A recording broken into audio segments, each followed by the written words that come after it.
তোমাদের জন্য নিয়ে এসেছি আজকে আরেকটি নতুন ছড়া। ছড়াটি খুব সুন্দর, তোমাদের শুনে কেমন লাগে কমেন্ট করে বলবে। ছড়াটির নাম মনের কথা। আকাশ, তুমি ভোরের ডানায় আমার জন্যে পাঠিয়েছিলে এক মুঠো রোদ্দুর।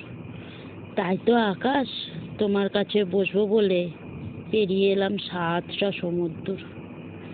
আকাশ, তোমার মনে পড়ে চূর্ণী নদী, বাঁশের শাখো, এক ফালি সেই গ্রাম?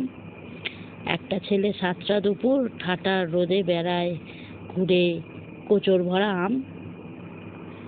বিকেলবেলা সূর্যি যখন দিনের খেলা সাঙ্গ করে বাজাতো তার বাঁশি। দিগলয়ের প্রান্ত থেকে চাঁদ উঠত থালার মতো জ্যোৎস্নাতে বনভাসি। সেসব দিনের টুকরো ছবি হারিয়ে গেছে তমাল বনে পাখালির ডানায়। চুপটি করে বসো আকাশ, তোমাকে আজ ছোট্টবেলার মনের কথা জানাই।